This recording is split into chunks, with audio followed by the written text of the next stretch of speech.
గౌరవనీయులు మీ అందరి ప్రియతమ నాయకులు హుజూరాబాద్ ఎమ్మెల్యే కౌశిక్ రెడ్డి గారు, మిత్రులు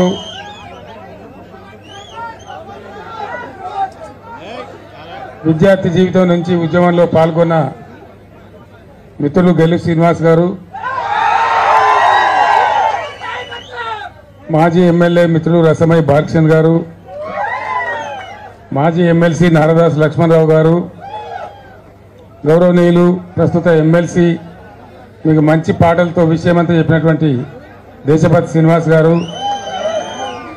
మన జడ్పీ చైర్మన్ గారు రవీందర్ రెడ్డి గారు, బాలకృష్ణరావు గారు, బండా శ్రీనివాస్ గారు, మున్సిపల్ చైర్మన్ రాజేశ్వరరావు గారు,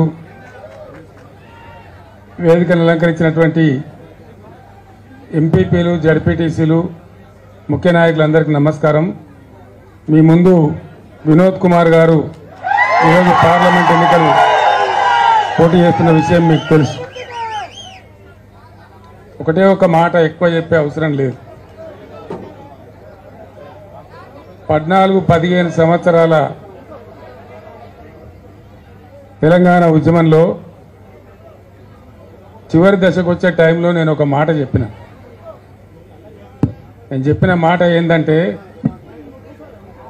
అంతా ఆంధ్ర పేపర్ వాళ్ళు ఉన్నారు. అప్పుడు వాళ్ళందరూ కూడా ఉద్యమాన్ని ఇనిమి చేయాలని చూసేవాళ్ళే.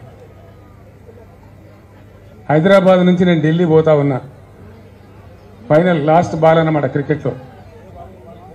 ఒకటే మాట వాళ్ళకి చెప్పిన, కేసీఆర్ గారు మీరు వెళ్తున్నారు, ఏం జరుగుద్ది అనుకుంటున్నారు అని అడిగినారు. నేను ఒక్కటే మాట చెప్పిన, సౌండ్ అంటే పెంచాయా బాబు,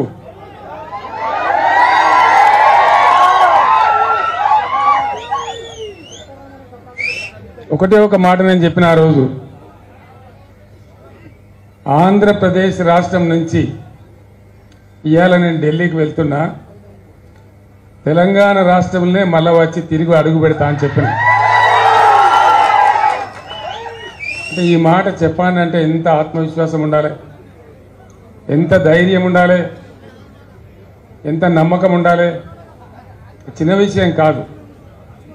నేను ఒక్క మాట మాట్లాడితే నన్ను నాతో ఆడుకునేటువంటి ఆంధ్ర పేపర్ వాళ్లకు ఈ మాట చెప్పిన. నేను అన్న ప్రకారమే మీ అందరి ఆశీర్వచనం, మీ అందరి దీవెన, మీరందరిచ్చిన బలం, తెలంగాణ ప్రజలు ఇచ్చినటువంటి బలం, దాంతో ఆ రోజు నేను విమానం ఎక్కి ఆంధ్రప్రదేశ్ రాష్ట్రం నుంచి పోయినా, మళ్ళా విమానం దిగినా అంటే తెలంగాణ రాష్ట్రంలోనే దిగినా. ఇక్కడ విషయం ఏంది, తెలంగాణ వచ్చింది, మీరందరూ కూడా దీవించినారు. 10 ఏళ్ల పాటు పరిపాలన చేసిన. తెలంగాణ రాకముందు చెట్టుకొగడు గుట్టకొగడు అయినటువంటి తెలంగాణ ప్రజలు 20 ఎకరాల భూమి ఉన్న ఆసాం కూడా హైదరాబాద్కు వచ్చి ఆటో రిక్షా నడిపినటువంటి మహబూబ్ నగర్, నల్లగొండ వగైరా ప్రాంతాల బిడ్డలు, ఫ్లోరైడ్తో నడుములు వంగిపోయినటువంటి లక్షలాది మంది ప్రజలు, మంచినీళ్ళు లేవు, కరెంటు లేదు, సాగునీళ్లు రావు, చాలా గందరగోళమైన పరిస్థితి. చేనేత కార్మికులు మొత్తం ఎక్కడికక్కడ ఒక్కొక్క రోజు 7, 6, 11 మంది చచ్చిపోయే పరిస్థితి. చాలా దుర్భరమైన పరిస్థితి. కొత్త రాష్ట్రం, ఎటుపోవాలి, ఏ దారి పట్టాలి, ఎక్కడ పని మొదలు పెట్టాలి, ఏది ముఖ్యం, అగమ్యం, కొత్త కొండలు ఈగలు వచ్చినట్టు. అటువంటి రాష్ట్రాన్ని ఒకటి ఒక పొదరిల్లు నిర్మించుకున్నట్టుగా బ్రహ్మాండంగా మనం చేసుకుంటూ వచ్చినాం. మొట్టమొదలు ముసలి వాళ్ళ యొక్క, నిరుపేదల యొక్క, నోరు లేని ముసలి వాళ్ళ యొక్క బోస తీర్చాలని ఆసరా పెన్షన్ మొట్టమొదటి 200 దాన్ని 1000 రూపాయలు చేసుకున్నాం. ఆ పై టర్మ్లో మనం 2000 చేసుకున్నాం. వాళ్ళందరూ కూడా సెటిల్ అయిపోయారు. సంతోషంగా ఉండేది, బాగా ఉండేది. వ్యవసాయం స్థిరీకరించాలి, రైతు బాగుండాలి, ఇంకా నీళ్లు రావాలి, చెరువులు బాగా కావాలి. కాకతీయ రాజులు కట్టినటువంటి చెరువులు బాగైతేనే నీళ్ళు వచ్చినా సరే ఆ చెరువులు నింపుకుంటూ పోతే భూగర్భ జలాలు ఉంటాయి, రైతు స్థిరపడతారని ఒక 5-6 కార్యక్రమాలు తీసుకున్నాం. మొదటిది ప్రపంచంలోనే ఎక్కడ లేదు, మన దేశంలో మొదటికే లేదు. మన దేశంలో కూడా చాలా పెద్దవాళ్ళు మేము రైతులమని చెప్పుకున్న వాళ్ళు, రైతు నాయకులమని చెప్పుకున్న వాళ్ళు, స్వయంగా రైతులమని చెప్పుకున్న వాళ్ళు, చరణ్ సింగ్ గారు కావచ్చు, దేవిలాల్ గారు కావచ్చు, మహారాష్ట్రలో వసంత్ దాదా పాటిల్ కావచ్చు, వాళ్ళంతా రైతులే. నిజానికి నేను కూడా రైతునే, ఎవరు పెట్టలే. అశోక్ గులాటి అని చెప్పి నాకు ఒక ఆగ్రో ఎకానమిస్ట్ మిత్రుడు ఉంటే ఆయన నేను అడిగిన, మాది కొత్త రాష్ట్రం జరిగింది, శిథిలమైపోయినాం, బాధపడ్డాం, సరే ఇప్పుడు విడిపోయినాం, రైతు బాగుండాలి, వ్యవసాయ స్థిరీకరణ జరగాలి, ఏం చేయాలి ఆయన చెప్పిన వాళ్ళకి 2-3 ఇన్పుట్స్ చేయండి. దాంతోపాటు ప్రపంచవ్యాప్తంగా కూడా ప్రభుత్వాల యొక్క మద్దతు లేకుండా ఇలా వ్యవసాయం జరుగుతలేదు, వ్యవసాయంలో ఉన్న బాధలు అటువంటి. మంచి పంట చెట్టానికి రాలవన పడుతుంది, మంచి పంట 2 తల్లైతే పండుతుందంటే దగ్గర ఎండిపోతుంది, ఏదో రోగం వచ్చి ఎండిపోతుంది. అనేక రకాల బాధలు ఉంటాయి, వాటి నుంచి తట్టుకొని రైతు నిలబడాలి. అంటే ప్రభుత్వం యొక్క ధీమా, మా ప్రభుత్వం ఉంది, మమ్మల్ని చూస్తుంది, మమ్మల్ని కాపాడుతున్న ధీమా మీ రైతాంగంలో రావాలంటే ఏం చేయాలంటే నువ్వు ఎంత ఇస్తావో నాకు తెలియదు. అంతకుముందు మనం ఎరువు బస్తాలు ఇద్దామనుకున్నాం, రైతుకు 4, 5, 6, 10 యూరియా బస్తాలు ఇద్దామనుకున్నాం. ఆయన ఏమన్నాడంటే వానకాలం తీసుకున్న 2 బస్తాలు మిగిలితే మళ్ళీ యాసంగిగా 2 బస్తాలు తెచ్చుకోడు ఆయన, నువ్వు ఎరువు బస్తాలు వేసేస్తే ఆ 2 బస్తాలు అమ్ముకుంటాడు, మళ్ళా రైతు బంధు పథకం బదనామవుతుంది. నువ్వు ఇయ్యదలుచుకున్నది ఏదైతే ఉందో నువ్వు 1000 ఇస్తావా 2000 ఇస్తావా ఎకరాన్ని తెచ్చిస్తావు నిర్ణయం చేసి డబ్బులు నేరుగా బ్యాంక్ ఖాతాలో వేయి, మధ్య దళారీ లేకుండా, రూపాయి లంచం లేకుండా నేరుగా రైతు ఖాతాలో వేయి. నువ్వు ఇచ్చిన డబ్బుకు ఆ రైతు యజమాని కావాలి. ఎందుకంటే ఆయన పురుగుల మందు పట్టిండు, ఆయన ట్రాక్టర్ దున్నితే పైసలు అవసరం ఉంటాయి, ఆయన విత్తనాలు అవసరం ఉంటాయి, ఆయనకు నాటేయడానికి అవసరం ఉంటుంది. ఎవరు అవసరం పెట్టిందో తెలియదు కాబట్టి డబ్బు ఇవ్వమని చెప్పిన. మొత్తం ప్రపంచంలో మన భారతదేశంలో మొట్టమొదటిసారిగా రైతు బంధు అనే పథకాన్ని పుట్టించి బ్రహ్మాండంగా మనం చేస్తున్నాం. ఎంత మంచిగా అంటే ధరణి చేసిన తర్వాత మధ్యలో దళారీ లేడు, ఎవరిని అడిగేది లేదు, ఏ ఆఫీస్ పోయేది లేదు, దరఖాస్తు లేదు, దఫ్తర్ లేదు, దండం పెట్టేది లేదు. అక్కడ నేను బ్యాంక్ లో డబ్బులు వేస్తే వచ్చి మంచిగా మీ సెల్ ఫోన్ మోగుతుంటే బ్రహ్మాండంగా బంధు వస్తా ఉంది. చాలా బాగా జరిగింది. సరే ఈ కాలంలో వచ్చిన తర్వాత ఇంకో 1000 రూపాయలు పెంచుతామని అనుకున్నాం, కానీ అది కిందించేస్తారు.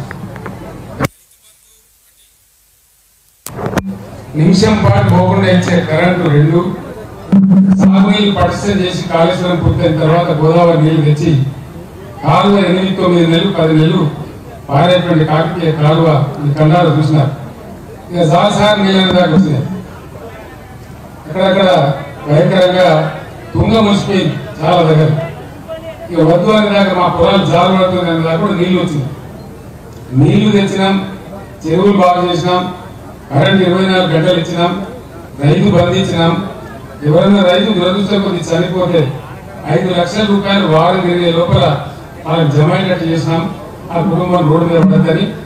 అట్లనే కొన్న వాళ్ళు పండించిన ధాన్యాన్ని చాలా తమాషా జరిగింది. రైస్ మిల్లర్ గోల్మాల్ తీస్తాం, అరువు తీయడం, ఇది తీయడం, అది తీయడం, మోయిచర్ లేదనడం, 17% లేదనడం. మీటింగ్ పెట్టి నేను క్యాబినెట్ మీటింగ్ పెట్టి ఇది ఎట్లా సాల్వ్ కావాలన్నాయంటే వాళ్ళు చెప్పారు ఎంత నష్టం అవుతుంది ప్రభుత్వానికి, ఇది కీలకమైన మాట అని చెప్పి. మొత్తం మనమే పొందాము, ఉంటే ఎంత నష్టం వస్తుంది నేను అడిగాను. సార్ ఒక 750 నుంచి 850 కోట్ల నష్టం వస్తుందని చెప్పాను. నేను చెప్పిన ఫ్రీ కరెంట్ కోసం ఒక 12,000 కోట్లు ఖర్చు పెడతా ఉన్నాం, రైతు బంధు కింద ఒక 15,000 కోట్లు ఖర్చు పెడతా ఉన్నాం. ఇన్ని చేసిన వాళ్ళము ఈ 700,000 కోట్ల కోసం మళ్ళా రైతులు నాగం పట్టద్దు, వాళ్ళని దళారుల పాస్ చేయొద్దని జాగ్రత్తగా కోడి తన పిల్లలు కాపాడుకున్నట్టుగా ఈ రైతాంగం ఎక్కడ కూడా మనం నర్వస్ కావద్దని మనం చర్య తీసుకొని 7,500 కొనుగోలు కేంద్రాలు పెట్టి ఎక్కడెక్కడిని కొనుగోలు చేసినాం. ఆ కొన్న డబ్బులు కూడా మళ్ళా మధ్య దళారీ లేడు, షిఫ్టీలు లేవు, స్లేట్లు లేదు, బీట్లు లేదు, ఏం లేదు, నేరుగా బ్యాంకులో పుస్తకం చేశాం. దీంట్లో ఏమైంది ఫలితం ఎందుకు చెప్తున్నా, ఈ కథ అంతా మీకు తెలియదు కాదు. ఎందుకు చెప్తున్నా అంటే 54 లక్షలు 55 లక్షల టన్నులు ధాన్యం పండించే తెలంగాణ 3.5 కోట్ల టన్నుల ధాన్యం పండించే స్థాయికి వెళ్ళిపోయింది. పంజాబ్ కాదనే స్థాయికి పోయినాం. రైతులలో ఒక ధీమా వచ్చింది. హైదరాబాద్ ఉన్న పాత రైతులు ఎప్పుడో పొలాలు ఇచ్చిపెట్టుకున్నారు కూడా వచ్చి గురపేక జరుపుకొని మళ్ళా ఒకసారి మొదలుపెట్టింది. ఇది నాకంటే ఎక్కువ మీకు తెలుసు బాగా. అట్లా బ్రహ్మాండంగా మంచిగా పంటలు పండినాయి, రైతులు శాంతిగా ఉన్నారు. చాలా బాగా ఒక ధైర్యం వస్తా ఉంది రైతులలో, ఒక విశ్వాసం. ఒక సందర్భంలో రైతులు ధాన్యం తడిచిపోవడం, అది మొలకెత్తడం. నేను చెప్పిన మొలకెచ్చి కూడా ఉన్నరాబాయి ఏం నష్టం లేదు, అది బాయిల్ రైస్ మిల్కి ఇద్దాము, ఇంకేం బాధ లేదని చెప్పి తడిసిన ధాన్యం, రంగు వేసిన ధాన్యం, మొలకెచ్చిన ధాన్యాన్ని కూడా కొనిపించిన. దాంట్లో ఒక ధీమా వచ్చింది. చాలా బాగా తెలంగాణ సమాజం పంట పండియడమే కాదు, ఒక ధీమా వచ్చి బాగా ముందుకు పోయినాం. సంక్షేమ రంగంలో కూడా అందరిని ఆదుకున్నాం. అదే పద్ధతిలో దళిత బంధు తెచ్చినాం. మీ అదృష్టం, మీ నియోజకవర్గం అదృష్టం. హుజరాబాద్ లో పైలట్ ప్రాజెక్టు పెట్టి తెలంగాణలో ధనికులైనటువంటి ఆత్మ గౌరవంతో ఉన్నటువంటి దళితులు ఏ నియోజకవర్గంలో ఉన్నారంటే హుజరాబాద్ నియోజకవర్గంలో మాత్రమే. ఆ గౌరవం కౌశిక్ రెడ్డి గారికే పోతుంది. ఆయన అదృష్టవంతుడు. ఆ టైంలో తెచ్చుకున్నాం. ఇలా బిడ్డలు బాగా మంచిగా సంతోషంగా ఉన్నారు. 100కి ఎవడో ఒకరు చెడిపోవచ్చు, కానీ 99% కుటుంబాలు ఆత్మ గౌరవంతో వాళ్ళకి తోచిన పని చేసుకొని బ్రహ్మాండంగా తలెత్తుకొని ఇలా బతికేటువంటి పరిస్థితి వచ్చింది. దాన్ని ఇంకా పొడిగించాలని చెప్పి కూడా మనం ప్రయత్నం చేసినాం. అనుకోకుండా కొన్ని సందర్భాలు వస్తాయి, అదేం గొప్ప విషయం కాదు. పోయిన ఎన్నికల్లో మనం ఓడిపోయినాం. కారణం ఏంటి? సింపుల్ మాట, చాలా సింపుల్. అందులో ఏం లేదు, బ్రహ్మరాశి.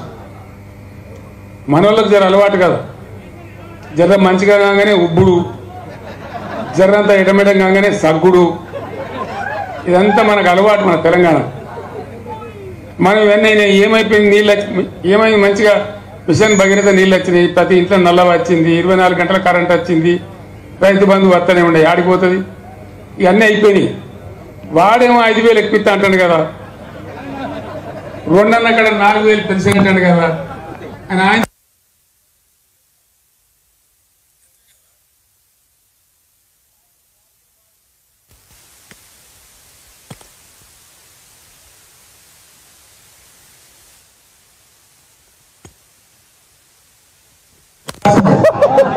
అత్యాశ పోయి మంచిగా ఉన్నది కదా అని మనం అనుకుంటే, మంచిగా ఉన్నదని ఇంకా బాగా చెప్తాం అనుకుంటే వాడు ఇంకేంటి ఎక్కువ నాకంటే కదా ఆయన చేయడం. సరే, మీ హుజరాబాద్ టైగర్ కౌశిక్ రెడ్డి అంటూ గెలిచింది,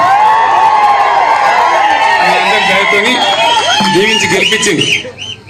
నేను ఇవాళ చెప్తున్నా, కౌశిక్ రెడ్డి మొదలు నా దగ్గరకు వచ్చి పార్టీలో చేరినాడు. నేను చెప్పిన, కౌశిక్ రెడ్డి నువ్వు యువకుడు, నా కొడుకంత వయసుంది నీకు, నీలాంటి వాళ్ళు మంత్రులు కావాలి, కేంద్ర మంత్రులు కావాలి, భవిష్యత్తు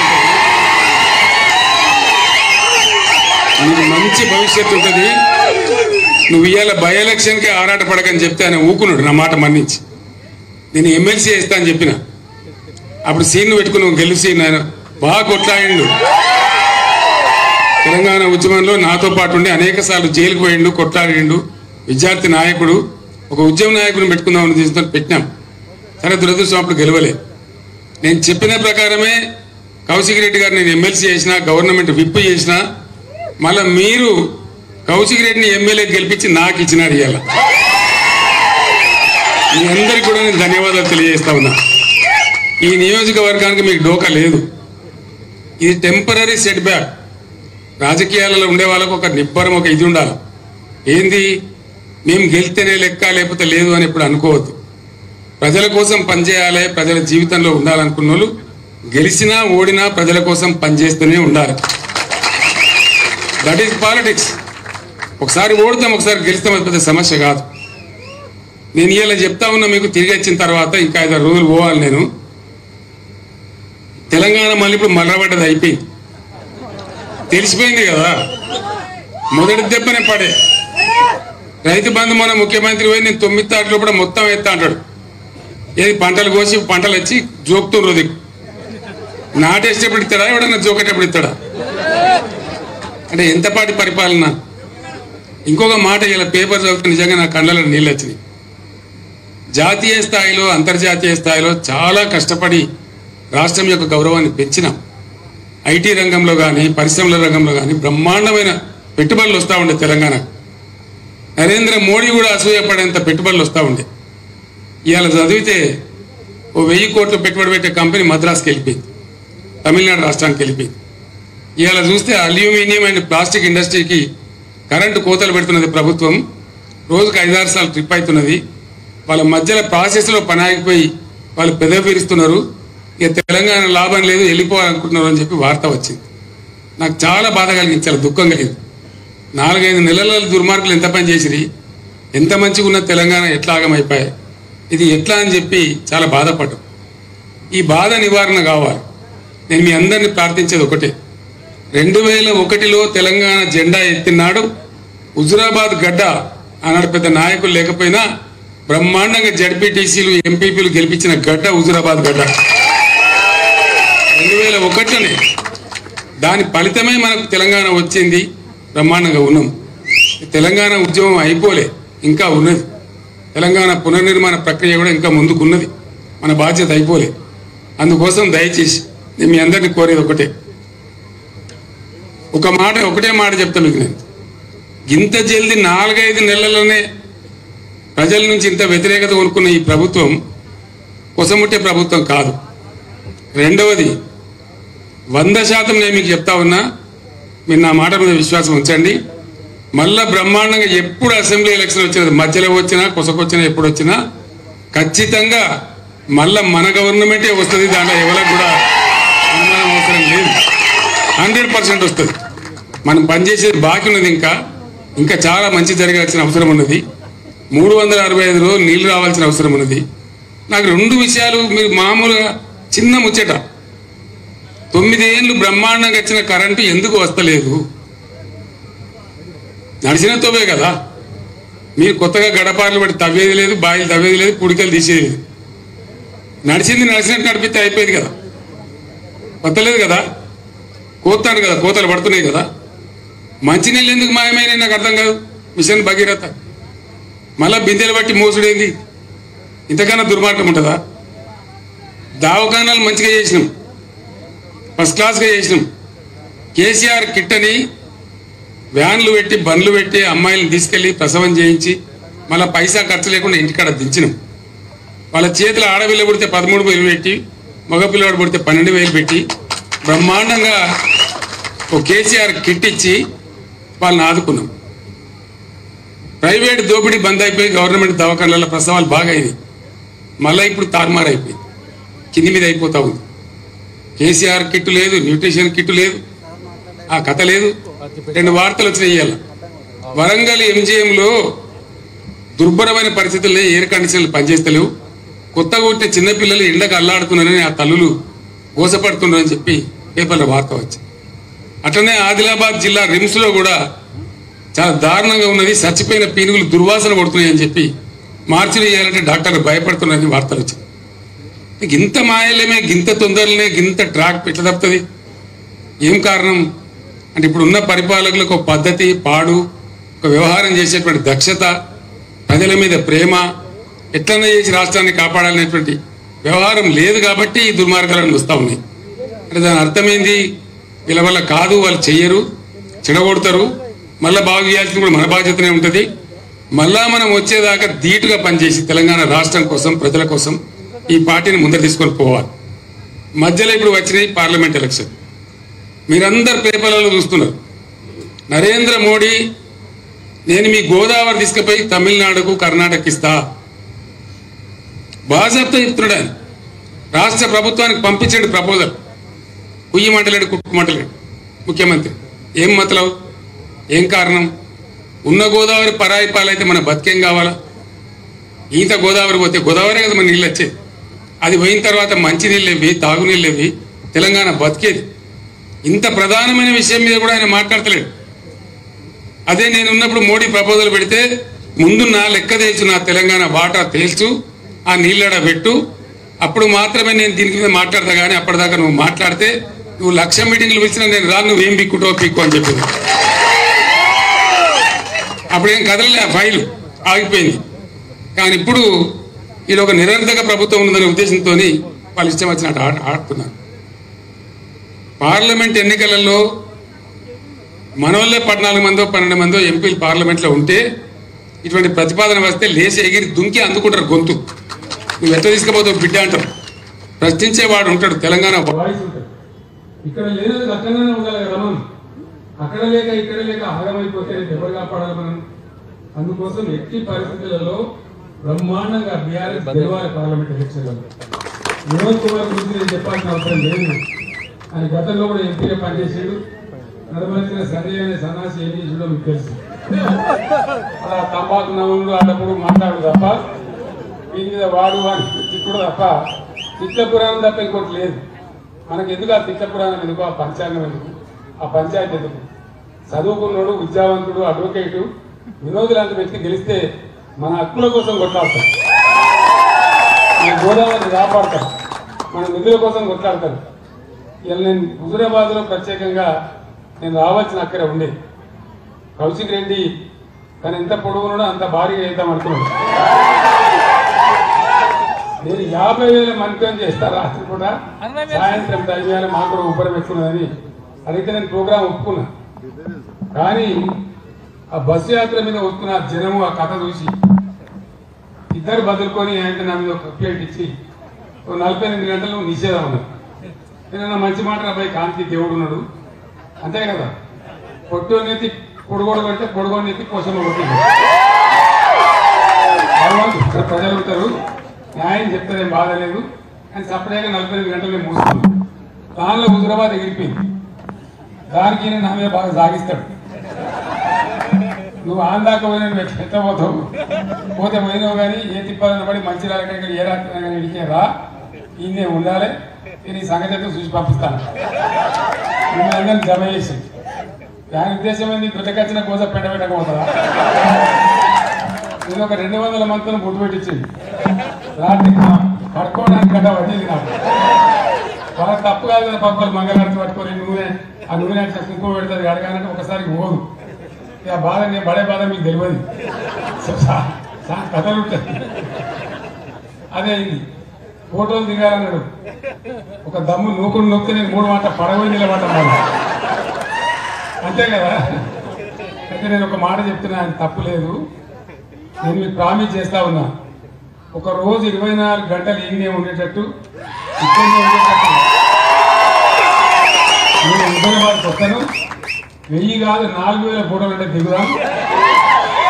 దయచేసి ఇప్పుడు మాత్రం నన్ను ఆపదు పంపించాలి. ఎందుకంటే జగిత్యాలలో పట్టుకుని తట్టారు నన్ను. నువ్వు ఆనాడ సాడు దించులాడుతున్నావు కానీ మీరు జగిత్యాల టైం రాకపోతే ఎట్లా అని వాళ్ళు పెద్ద మీటింగ్ సమయం ఉన్నారు కాబట్టి అది పోవాలి, నేను చేరాలి. అందుకోసం హుజూరాబాద్లో మీ అందరితో నేను ప్రార్థించేది ఒకటే, ఇలా హుజూరాబాద్ నియోజకవర్గం మొత్తం కరీంనగర్ పార్లమెంటులో 10.5% మెజార్టీ అంటే ఎక్కువ మెజార్టీతో అందరికన్నా ముందున్నది. మీరు పట్టుబడితే ఇంకొక 5-6% ఓట్లు ఈజీగా పెంచగలుగుతారు. మీరు ముఖ్య నాయకులే ఉన్నారు ఇక్కడ. నేను చెప్పిన మాటలు ప్రజల్లో చర్చ పెట్టి ఇంకొక 5-6% ఓట్లు పెంచండి. 100% గెలిచినాక మీ ఎంపీని తీసుకొని నేను వచ్చి ఒక రోజంతా ఇల్లే ఉంటాను. అందరం కలిసి ఆనంద పండుగ చేసుకుందాం, ఆ రకంగా ముందుకు పోదాం. జై తెలంగాణ, కారు గుర్తుకే. జై తెలంగాణ, కారు గుర్తుకే. ధన్యవాదాలు.